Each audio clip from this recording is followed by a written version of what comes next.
मलवडण पूल कुठे झाला, कोण मेला तर काय, कोण राहिलं तर काय, मग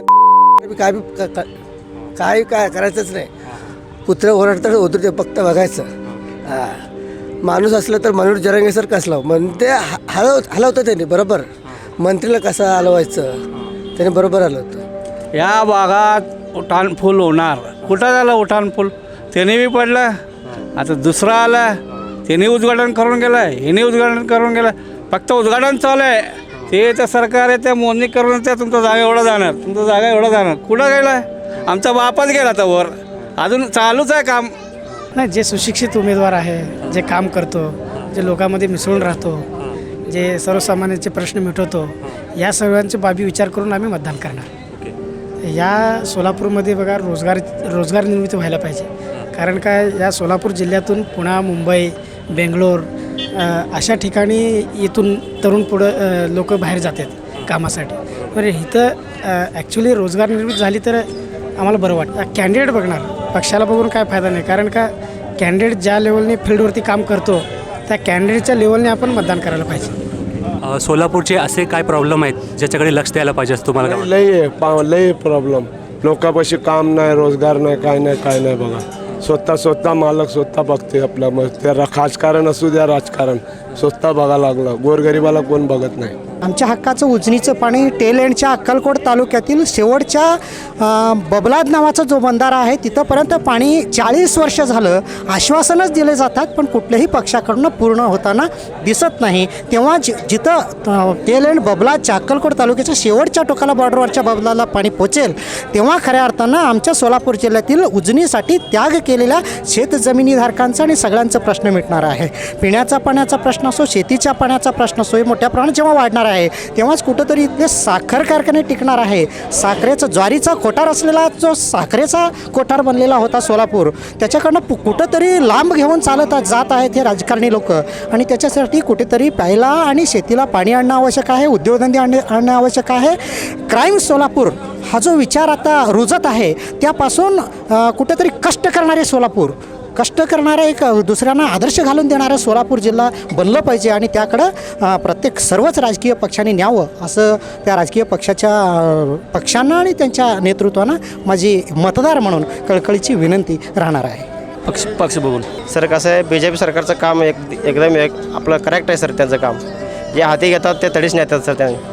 त्यांचं ते मेन आम्हाला पडते. आणि आपलं सोलापूर जिल्ह्यात आता अयोध्याचं राम आल्यासारखं झालं तर ते राम सातपुते निवडून यावं असं आमची हे आहे सर अपेक्षा. कॅन्डिडेटकडे बघून वोटिंग केलं पाहिजे. जो कॅन्डिडेट जो उमेदवार उभारणार आहे तो काम करणाऱ्यांपैकी असला पाहिजे, तो सर्वसामान्यांचा विचार करणारा असला पाहिजे. जे बेरोजगार, सुशिक्षित बेरोजगार विद्यार्थी वगैरे आहेत त्यांच्यासाठी विचार करणारा असला पाहिजे. चांगलं काम करणाऱ्या व्यक्तीला आम्ही मत देणार आहे. सगळे आपल्या जनतेची सगळी कामं व्यवस्थित व्हायला पाहिजेत आणि वेळोवेळी येऊन त्यांनी बघायला पाहिजे आपल्या लोकांसाठी काय करायला पाहिजे, काय नाही. सोलापूरचे रस्ते पहिली गोष्ट, पाण्याची व्यवस्था पाहिजे. बघून वोट करायला पाहिजे काय का पक्षाला बघून? पक्षाला बघून. आणि सोलापूरमध्ये डेव्हलपमेंटचा तुमचा मुद्दा काय व्हायला पाहिजे? सोलापुरात तर डेव्हलपमेंट काहीच नाही आहे. म्हणजे नेता आहे पण काही कामाचे नाहीत. डेव्हलपमेंट तर काही नाही, उलटं सगळं कारखाने बंद झाले. म्हणजे लोकांना आर्थिक परिस्थिती फार बिघडली. कामधंदे नसल्यामुळं काय सगळं विस्कळलं त्यांचं. कामधंदे यायला पाहिजे, मोठे मोठे फॅक्टरी यायला पाहिजे. मग पक्ष तर पाहिजेच 100%. आपलं सोलापूरचं दुर्भाग्य आहे की कॅन्डिडेट बरोबर नाही आपली. काय करायचं, शेवटी मोदीला बघून वोटिंग करावं लागतं. वोटिंग काय नाही, तेवढंच प्रश्न. म्हणजे कसं सोलापुरात रोजगार निर्माण व्हावा, अजून मोठे मोठे फॅक्टरी यायला पाहिजे. म्हणजे कसं लोकांना, गोरगरिबांना काम मिळालं पाहिजे. काम मिळालं तर ना त्यांनी म्हणजे डेव्हलपमेंट होणार. आणि ठीक आहे, रस्ते आहे, लाईट आहे, सगळं पाणी आहे, पण कामधंदे नाहीत. कोणी पण शिकलेलं इथं सोलापुरात सगळे शिकलेलं सगळं पुण्यालाच जातात. का जातात? इकडं कामधंदे काहीच नाही आहे. रोजगार नाही, डेव्हलपमेंट नाही, काय नाही. आणि मिनिमम पगार 8 ते 10 हजार रुपये. कुठे बी शॉपमध्ये कामाला गेलं, कोणी नोकरीला गेली, त्यांना 8-10 हजार रुपये मिळत. त्याच्या पुढं मिळतच नाही. पुण्याला गेलं चांगलं 20-25 हजार कमवतात तेच लोक. म्हणजे चांगलंच आहे. आता चांगलं नेता आहे आमच्याकडे, पण चांगलं आहे, पण ते आम्हाला काय तर करून द्यायला पाहिजे. आता आम्हाला सगळीकडे पेन्शन वाढ आहे, आमच्याकडे फक्त 800 रुपये 900 रुपये एवढंच मिळतात. पण तेवढं नको आहे आम्हाला. आता गोरगरीब लोक आहेत, औषध पाणीला पाहिजे. आता शुगर BP तर आता सध्या चालूच आहे सगळ्यांना. ते 800 रुपयेमध्ये काय भागते? मग ते गोळ्या औषधं घेतात का? काय तर आजारी पडले तर औषधाला हे होते का? होत नाही. म्हणून पेन्शन जास्त पाहिजे आम्हाला आणि तेच सरकार पाहिजे आम्हाला. आणि रेशनचं धान्य पूर्ण असं कचरा, काही पण ते कामाचंच नाही. ते द्यायला मोदी म्हणून सगळे म्हणतात, पण ते काय कामाचं नाही. ते पण चांगलं धान्य पाहिजे आम्हाला. हां, धान्य चांगलं पाहिजे. मग आम्हाला गोरगरिबांना काय तर व्यवसाय कुठं, आता बिडा बंद होत आहे म्हणते, तर बिडा बंद झालं तर मग काय तर व्यवसाय दाखवायला पाहिजे. आता 60 वर्ष झाले ना त्यांना, पण आता बिडी कामगार नसतात. त्यांनी 60 वर्ष झाल्यावर मग त्यांना काय मदती काय नसते. मग त्यांना काम नसले तरी सुद्धा त्यांना पेन्शन लागू करावं 60 वर्षांना, असं माझं मान्य आहे. पहिला प्रश्न आहे की वोटिंग करताना पक्ष बघून वोट करायला पाहिजे का कॅन्डिडेटकडे बघून वोट करायला पाहिजे? कॅन्डिडेटकडं बघून वोट करायला पाहिजे. पक्षाचं काही संबंध राहत नाही त्याच्यात. कॅन्डिडेट म्हणजे काम करणारा कॅन्डिडेट असेल तर आपलं काम होऊ शकतं आहे. सगळ्यांचंच आपलं म्हणजे काय, सगळं सार्वजनिक काम. आज सोलापुरात काय आहे, कोणीही आलं तरी आज 15 वर्ष झालं कुठलं मोठं उद्योगधंदा नाही, काय नाही आहे. ते कारखाने सगळे बंद पडायला लागलेत. दुसरा प्रश्न आहे की सोलापूरमध्ये असं काही आता म्हणजे तुमचा इलेक्शनचा मुद्दा काय असणार? तुम्ही कोणत्या मुद्द्यावर वोट करणार? आम्ही ज्यांनी काम करणार असतात ना त्यांना वोट करणार आहे. अहो साहेब, 2 लाख लोक आपल्या इथले युवक पुण्याला जाऊन IT क्षेत्रात काम करतात. काय आज तुम्हाला शनिवार रविवार तुम्हाला रेल्वे सापडत नाही सोलापूरला येण्यासाठी जाण्यासाठी. सोमवारी जायचं म्हणजे तिकीट मिळत नाही, शनिवारी यायचं म्हणजे तिकीट मिळत नाही शुक्रवारी. शनिवार रविवार 2 दिवस असल्यामुळं काय करता, इथं उद्योगधंदे नाहीत, सगळे पळायला लागलेत पुण्याला. इथं काय तुम्हाला, इथं उद्योगधंदे असलं तरच तुम्हाला त्याचा उपयोग होईल ना. तुम्ही इथं किती देणार? इथं भागायला पाहिजे की. तिथं काही पण वॉचमन काम केलं तर 15,000 रुपये काम वॉचमन नोकरीला. इथं काय मिळणार आहे? आपण वोटिंग करताना कॅन्डिडेटकडे बघून वोट करायला पाहिजे का पक्ष बघून वोट करायला पाहिजे? कॅन्डिडेटकडे बघून. तुम्हाला आता सध्याला काय वाटते की तुमचा मुद्दा काय इलेक्शनचा, कोणत्या मुद्द्यावर तुमचा वोट जाईल? महागाई जास्त वाढवल्यामुळं काँग्रेसलाच ह्या बारी मतदान करणार आहे. सोलापूरचं प्रॉब्लेम भरपूर आहे सर. काय पाण्याची सोय नाही व्यवस्थित, पाईपलाईन व्यवस्थित झालं नाही अजून.